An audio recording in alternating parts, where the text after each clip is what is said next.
کو اللہ تعالیٰ نے اتنا مقام عطا فرمایا ہے کہ اللہ کے رسول صلی اللہ علیہ وسلم کا نام سن کے جو بندہ اللہ کے رسول پہ درود بھیجتا ہے، اللہ کے رسول نے فرمایا اللہ اسے 3 طرح کے انعامات سے نواز دیتا ہے۔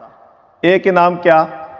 جب بندہ اللہ کے نبی کا نام سن کے آپ پہ درود پڑھتا ہے، ایک درود ہے صلی اللہ علیہ وسلم جو مختصر درود ہے، صحابہ کرام بھی یہ پڑھا کرتے تھے، اور ایک ہے درود ابراہیمی جو ہم نماز کے اندر پڑھتے ہیں۔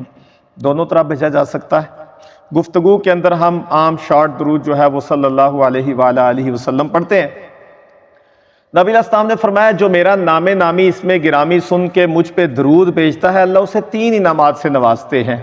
وہ کون سے ہیں؟ ایک انعام یہ ہے کہ اللہ تعالیٰ اس کے نامہ اعمال سے 10 گناہوں کو معاف فرما دیتے ہیں۔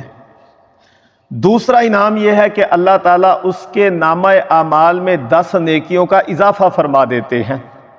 اور تیسرا یہ ہے کہ جو اللہ کے رسول کا نام سن کے صلی اللہ علیہ وسلم یا درود اللہم صلی علی پڑھتا ہے، اللہ کے رسول نے فرمایا اللہ تعالیٰ اس کے 10 درجات کو بلند فرما دیتے ہیں۔